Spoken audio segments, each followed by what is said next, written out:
All right. I guess I will get started.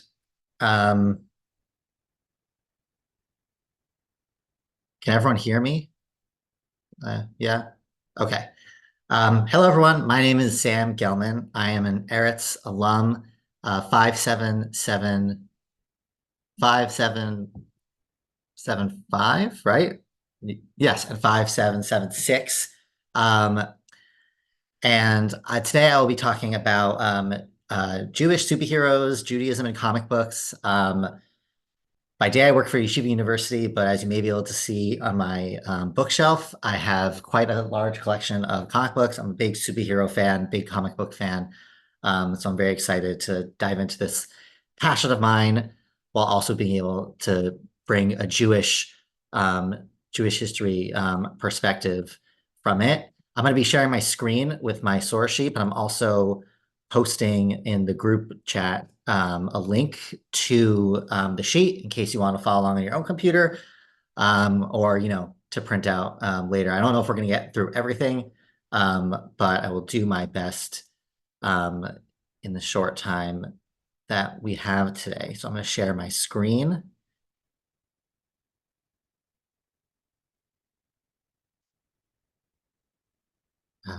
Okay, there we go. Okay, so um, like I said, today we're going to be talking about Jewish superheroes, Judaism and superheroes. This cover of the source sheet is a list or a display of many of the Jewish superheroes in DC and Marvel Comics, the two major powerhouses in the comic book industry. From the top left down, we have Dr. Manhattan from Watchmen, Moon Knight, who was recently the star of his own Disney series, Dr. Fate, Ragman, Sabra, who's kind of like an Israeli Captain America, um, the Thing from the Fantastic Four, Batwoman, Harley Quinn. This, I believe, is Kate Pryde or Shadowcat from the X-Men, and probably the most famous Jewish superhero is Magneto, who in the various movies that he's been portrayed in over the last 20 years, his history as a Holocaust survivor has been a major factor of his ideology as kind of a mutant looking for mutant liberation. But we're not really going to talk about any of them today. Today, we're going to spend most of our time talking about Captain America. But before I get into the specifics of Captain America and his Jewish history and Jewish roots, I want to kind of give an overview of the Jewish comic book industry and the players that were involved in bringing comic books to the world. So as you can see from this next part of the source sheet, next page of the source sheet, Jews have played a huge role in establishing the comic book and superhero industry. As both writers and artists of comic books, they created the most iconic characters that we see today on the big screen, bringing in millions of dollars for these multinational corporations. So, of course, the most famous is Stan Lee, born Stanley Lieber. He is kind of when one thinks of like comic books, he is the the human face of the comic book industry. He had a big personality when he was alive. He died a few years ago. And he was responsible for creating with various partners. He has a bit of a controversial history in terms of taking credit. We're not getting into that. But with his partners in the industry, he helped create the most iconic characters that we know today, including, as you can see, Spider-Man, the X-Men, Iron Man, Fantastic Four, Black Panther, Thor, and the Incredible Hulk. So that is a long list of very famous characters, throughout history. They've all been around for 60 plus years. They're the stars of movies, TV shows, video games. You see them on t-shirts everywhere. Stan Lee is the father of the modern comic book industry. Below him, you have who many deem called the king of comics, Jack Kirby, born Jacob Kurtzberg. He, with Stan Lee, helped make comics what they are today.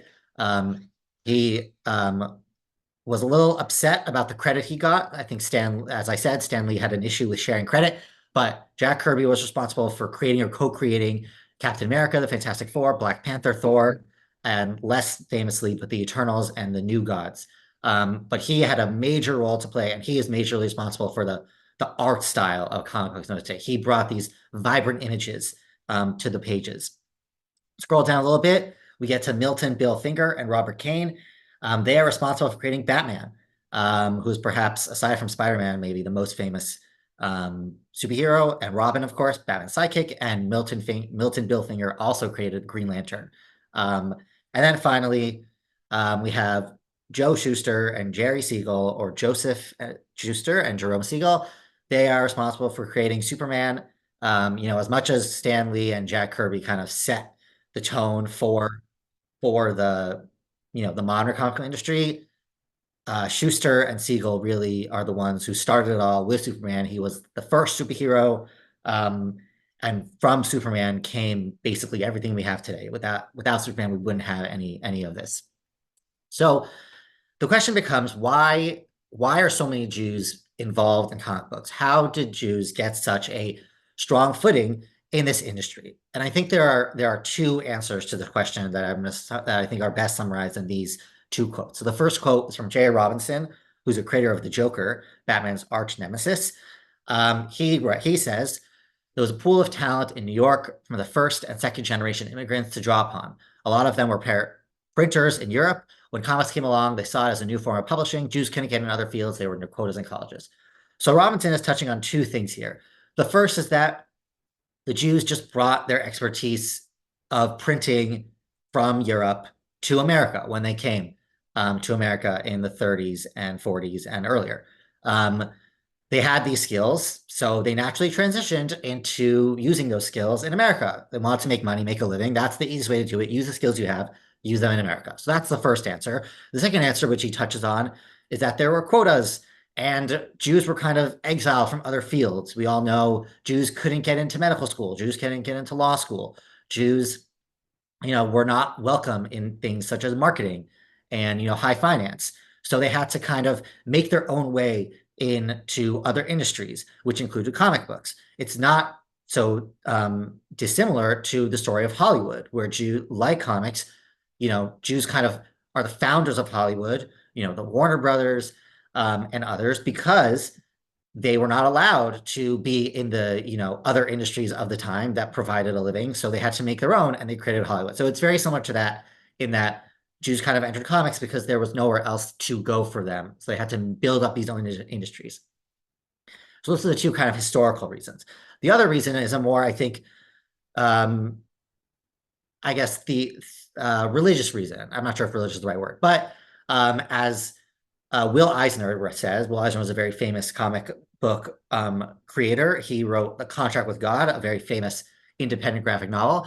He says there were Jews in the medium because it was a crap medium, as what Robinson was referring to. It wasn't, high finance or law or medicine. So you had a medium that was regarded as trash, and a group of people who brought with them their 2,000-year-old history of storytelling. The only way they communicated the technique of survival to each other was telling stories. They wrote the Bible. So let's ignore that final line about they wrote the Bible. That's a question for our Tanakh teachers to handle. But what Eisner is touching on is that we as the Jewish people have a long history of storytelling. It's in our blood. Every year, we're coming upon Shavuot. Every year, we finish the Torah. We finish the Jewish story. Read the Jewish story every year, and we finish it every year, and then we return it. We return to the Jewish story every year. We're constantly retelling our story every year. The Pesach, it's a mitzvah to retell the story of the exodus of Egypt as if you were physically in Egypt leaving. So this value of storytelling is a Jewish value. It is ingrained in our very being. It is ingrained in our very texts. So it's only natural that it would be transferred into our work and our way of life. And that comes through, I think, in comic books as well as Hollywood and as well as many other industries that we see today. So that's kind of how Jews got into comic book industry, why Jews are such a powerful force in that industry. So now let's actually get to one of the characters I want to talk about today, which is Captain America. So as some of you may know, but not everyone knows, I know as Rob Ebner likes to say, you shouldn't say something is famous because what if someone doesn't know that story or that person or that thing? So we'll go over Captain America very quickly. Captain America, Steve Rogers, like I said, he was created by Jack Kirby and Joe Simon, who's not listed. I don't believe Joe Simon was Jewish. The story of Captain America is that he is alive. It takes place in the World War II era. He is a very skinny, sickly boy who wants to serve in the Allied forces against the Nazis. He is not allowed to serve because he's too physically weak. They won't let him be a soldier because he'll be a liability. So he volunteers for this secret, science program where they inject this serum into his body, giving him, making him healthy, making him much taller, much more physically strong, giving him super strength, agility, um, you know, um, um, tactile abilities, Olympic level gymnast, things like that. And he also has a very famous shield, which he uses as kind of like a throwing disc as well as a defensive disc. And that is kind of his whole backstory. And he fights many villains, and then he is frozen at the end of World War II in a plane crash. He is frozen, and then he is unfrozen, 40, 60 years later, depending on when in the comics you start reading. And he is in the modern world, and he becomes a modern hero, and he leads the Avengers, which is the kind of the Justice League of the Marvel Universe, kind of the team of superheroes involving Iron Man, Thor, sometimes Spider-Man, the Wasp, Ant-Man, and he is a defender of, all that is good and true that we value. So that's Captain America's backstory. So Captain America made his debut on this cover. This is Captain America Comics #1, the first issue of Captain America. As you can see, Captain America is front and center with his shield. In the early days, it was kind of a triangular shield, and as the comics developed, it became a circle shield. And he is on this cover socking Hitler in the face while fighting off Nazis. And looking at this cover, which was released, I believe, I have my notes here, in 1940, it seems, not so controversial to us in 2024. Captain America punching a Nazi, the prime Nazi of Hitler, you'd think this would be, not a big deal. And it was very successful. It sold many copies. And today it is one of the most valuable comic book covers out there. To buy it on the market would cost millions of dollars. But if we go back to when it came out in 1940, you actually would see that this comic is not as obvious as it seems to us with our 2024 sensibilities. And that's because those of us who know our World War II history is that World War II started in really 1939 when Hitler invaded Poland. There was a lot of stuff going on before that. And America was not in the mood, the American people were not in the mood to fight in that war. They had World War I was still fresh in the memory of many of the veterans and families who were alive during that time. America was kind of enjoying a prosperous boom, off selling weapons, food, supplies to the countries in Europe who were at war. People were not interested in going to war, and we see this from this poll that I have here, Gallup poll from 1940. So this is right before the Captain America issue came out. Do you think the United States should declare war on Germany and send our army to Navy abroad to fight? So 93% of Americans on this Gallup poll said no. That is a huge percentage of America that is not interested in going to fight the Nazis. And Americans knew what was going on in Europe at the time. They may not have known all the details. Concentration camps, death camps were not firmly established in this time, but they knew there was persecution going on. Kristallnacht had happened. They knew that Jews were being persecuted, rounded up, and countless other Europeans were being taken advantage of by the Nazis. But America was not in the mood for this war, and it is only after. It's only after basically. Sorry, and then we'll go. This is November, so this is when the cover comes out. Which of these two things do you think the more important the United States to do? Keep out of war ourselves or help England win, even at the risk of getting ourselves in the war? So a few months later, we're still 60% say want to help. So that's an increase. what does help mean? Um, I don't know exactly what that means. That's a very like, broad answer. Help could mean send aid.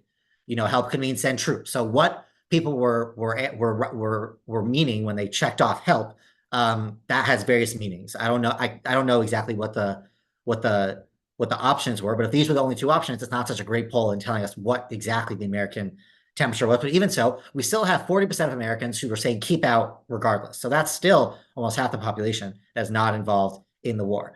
Is only after Pearl Harbor, when the Japanese bombed Pearl Harbor, that America overwhelmingly shifts to fighting the war. 91% of Americans say President Roosevelt declare war on Germany as well as Japan. So this is now out of the question. We're beyond, isolationism. We're now in the war. So this cover, it seems obvious, but it wasn't so obvious. And punching Hitler was not, Hitler was a leader of a European powerhouse. That is not nothing. And as Tom Brevoort, who's a very famous Marvel editor, he says, we'll go to the second paragraph. We've lost some context over the years because of the passing of time. Most people today, including myself, only know Hitler from history, from our view of him and the Nazis, and shaped heavily by the popular culture that we featured today. Today, this would be like putting Vladimir Putin on somebody on a comic cover and vilifying him. So this comes from 2017. This quote. So this is kind of pre Putin invading Ukraine on the mass scale that he has. So I think we have to try to remember what it was like. What it was like thought of Putin back then. I don't think any of us had a great opinion of Putin, but we didn't think of him as a mass murderer like the Putin we think of today or the Hitler we think of today. So that's kind of the status of Hitler, the Nazis, the American feelings towards the war during this time. So Kirby and Simon, the ones who are creating Captain America, are well aware of this, but they're Jew. Jack Kirby is Jewish. Joe Simon, I'm not sure if he's Jewish, but he's definitely what we would call an ally today. And they want to make a difference in pushing America to the war without, losing the American public trust in them, without seeing seeming like they're too pro war. So what they do in the first Captain America issue, which I have some stills from here, is um, if you see in on this slide right here, they write, but the greatest danger of foreign attack of the Nazis is a threat of invasion from within. What Schuster and Simon are doing is they're basically trying to domesticate the threat. They're trying to tell the American people that the Nazis are not just a threat to the Europeans and the Jews over there, but they're a threat to America. They're a threat to what America values. They are an invasion from within. And you see, in the next slide, you have a Nazi kind of spy blowing something up. And then you have back in Washington, D.C., you have this quote here from this general.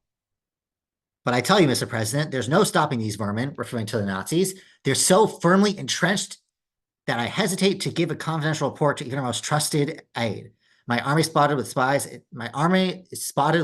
It's useless. So what again, they're domesticating the threat. And we find it finally here when this is after Captain America gets his powers. As you see, he's very muscular. The first of a corp of physically super agents, referring to Captain America, whose mental and physical ability will make them a terror to spies and saboteurs. So all these kind of panels and what this narrative is pushing is that Captain America is not just, we shouldn't just fight for, Europeans, for the, Chinese who are being persecuted and attacked by the Japanese, for the Soviets who were our allies at the time. We should fight because it's a threat to America, and that's why we should fight the Nazis. So you see that Kirby and Simon are trying to, like I said, domesticate this threat, make it relatable to American people in a way that will make them want to, push the government to fight the Nazis. How successful this was, who knows? Odds are, I doubt this comic book had a huge impact. Pearl Harbor was the main force, but they tried. They made an effort. They made an effort to make this not just to make this to try to fight for their people. Jack Kirby is fighting for his brothers and sisters in Europe. But, as so the war ends, World War II ends, Captain America, continues on as a comic book for years to come. And I apologize, I couldn't figure out how to flip this. But the question becomes kind of once America kind of became less isolationist, and once America was kind of over, World War II, and the memory of World War II became much more a war of the just war, and it was good that America got involved, and we had to get involved because otherwise Europe would have collapsed and the Nazis would have won. What is kind of it's the good war now. So you would hope that Captain America, who was founded as like this fighter of Nazis, would become they would show this more in the comic books as it went on. And throughout the comic books, you'll find Captain America fighting various Nazi threats. Hitler appears in many comic books. You have various kind of cartoonish Nazi villains. Again, this was an attempt to domesticate the threat. The villains were not the Nazis over there; they were Nazis over here. So Nazi scientists and internal mob leaders, as well as just like supervillains like the Red Skull or Baron von Strucker. These Nazis who, unrelatable in a way, that kind of these cartoonish villains. So that is definitely there. But the question of like who the Nazis are persecuting, which is the Jews, are the Jews present in any comic books? Because as you see, the Jews are not mentioned anywhere here. And throughout the comic books I've read dozens of Captain America comics. I've done tried to find research, read articles. I've searched, you know, various terminology in the Marvel wikis to try to find, and Jews are not very much mentioned in many of the early comic books of Captain America, and neither is really the Holocaust, the prime offense of the Nazis. There are only two instances that I found in my research of Captain America actually entering a concentration camp. And the first is from What If number 28, which is on the left, this panel. And the second is this panel, which is Captain America number 237. Apologies again, I couldn't figure out how to flip this. But as you see from these images, this image up here and this image up here, these are not the concentration camps that we learn about, in day school, in high school, in yeshiva, in college, reading books, shul program. These do not remember. The men and women are together. They have their hair. The children are present. There's no sign of gas chambers or shooting squads. It's now they're liberated, so it's the Nazis are gone, but these are not recognizable concentration camps. They're watered down, they're watered down versions of and I think that's because in the 1990s and the 1979, like America. And even today we see it. People are not interested in so much seeing the carnage. You'll have movies here and there. Steven Spielberg, son of I'm blanking on it. Obviously, the most famous one. Can't forget its name. The Son of Saul comes to mind. Schindler's List. Sorry, thank you. You have some movies, but in general, you don't see the carnage of the Nazis, especially on the comic book. It's not on the page, and I think that's partially because this is a children's medium. They want to sell these books to kids, so it can't be so graphic. But I also think they're just afraid of this intrinsic fear, and call it anti-Semitism, whatever we see today, guilt over what over not interfering. We see this inability to reckon with the death of the Jews, the murder of the Jews, the Holocaust of the Jews in comic books and in media throughout today. I mentioned Schindler's List. Schindler's List is mostly about a non-Jew who did a great thing, but it's not really about the Jews. The only movie that I can think of that really portrays the horror of the Holocaust is Son of Saul, which is a very harrowing movie. So this is not unique to comic books, but there is one comic book that I'd like to point to in my last 5 minutes, which is Captain America: Truth, Red, White, and Black. Now, this book is not about the Captain America that I was talking about, Steve Rogers. This book is talking about a different Captain America. In the Marvel history, I'm talking about inside the fictional Marvel universe. After Captain America disappears, the war is still going on. There's a year or so left. The United States government tries to replicate their serum, and they do it by testing it on black men. And this comic book is all about these black men who are tested on and abused by the United States government to become next Captain America. It's based off of the Tuskegee experiments, which were experiments done by the United States government, the health department, I believe they were trying to cure, what were they trying to cure? The effects of, I'm not sure. I believe syphilis. Yeah, syphilis. And it was a brutal experiment. They did not tell the men what they were doing. They didn't give them medicine, even though they had it. It was syphilis. The cure to syphilis was developed later on. They didn't give it to the men who they had given it to before. It was a brutal experiment. And America, it's quite a dark moment in America's history. So this comic book is kind of based off that. The experiments done on the soldiers to make Captain America's serum is kind of a mirror of the Tuskegee experiments. So in this comic, in issue 6, the Black Captain America, the only survivor of the experiments, his name is Isaiah Bradley, he is sent to a concentration camp to destroy it. Because they're doing some science experiments and they're worried about that they're gonna, the Germans are gonna fund some science that will give them their own Captain America. And Isaiah Bradley stumbles upon a lab. I apologize again for the not the slide. And the comic, this lab, there are other images from the lab that I didn't share, but the images from the comic, they very much bring back images of Mengele's experiments. And he's horrified, as you can see, by these experiments. And as he's exploring, he ends up in a gas chamber. And as you can see, I'm not sure if you could read, but he is trying to help them. These Jews in the gas chamber are afraid and they start attacking him because they're afraid. And later on, as you see, they're gassed. And this is a much better portrayal of the captain of the Holocaust in comics that I would say. Because first of all, you have a reference to Mengele, the laboratory. You also have what Jews really looked like in the Holocaust. They're bald, their humanity is removed. You don't even know, you probably, as viewers, won't even know this, but I didn't know it until I read, and Isaiah mentions that they're women. These are all women in this panel, and you wouldn't be able to tell because their humanity has been drained from them. The Holocaust was not just about killing Jews; it was about stripping them of everything they had down to their humanity, down to their humanity. So, and I think, and it gets even and then the comic continues as we see the gas. So again, a portrayal of what was actually going on in the concentration camps, not a sanitized version of what we saw above, until they're gassed. Apologies, these are hard images. As you can see, Isaiah survives because he is a super soldier, but they're gassed. And as the artist, Kyle Bakers, does this, what I find very touching, harrowing, beautiful illustration where the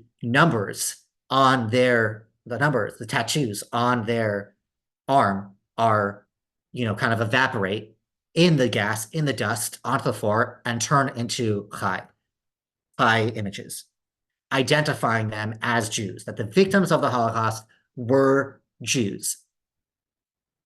And, I'll end my last minute with, you could argue, like, why does this matter? Comic books, why does it matter if, like, comic books are representing, the Holocaust correctly? We shouldn't be getting our Holocaust education from comic books. Shouldn't be getting our Holocaust education from movies or TV shows. And that is completely correct. You should not be going to movies and TV shows for Holocaust education. There are books, scholars, talks for that. This is not the place for an education. But I still think it's important. I think we see it today, that narratives matter and media matters. And it's important for history, once it's taught, to come out in the mediums that we take in, whether it be movies or TV shows, because those are the things that engrave our values into us. Those are the things that kind of let us crystallize history and what it means, and values and actions. It helps us crystallize them by identifying with characters that we like and making them relatable. We're able to see kind of history through that and make it more relatable, make it more understandable. So that's why I think it's very important for comic books, TV shows, movies to show things as accurately as possible. And I think that for the Holocaust comes with, making sure that the Holocaust is portrayed in a respectful yet gruesome way that it is, not like this, where, sanitized images where the people are not identified as Jews. And yes, there were non-Jews in concentration camps. There were non-Jews that were killed in death camps. This is not meant to erase their plight, their tragedy, but the Jews were the main focus. 6 million were killed, more than anyone else. The laws were passed for the Jews. They're the ones that bear the brunt of. We are the ones that bear the brunt of this, and it is important that that be represented in a proper way. So kudos to Robert Morales and Kyle Baker for bringing that into comic books and giving us a Captain America story that brings the Holocaust in what I believe is a respectful way, while also displaying its true horrors. So thank you very much. Sorry, we did not have time for questions, but my time is up. So thank you so much. And yeah, enjoy the rest of the learning.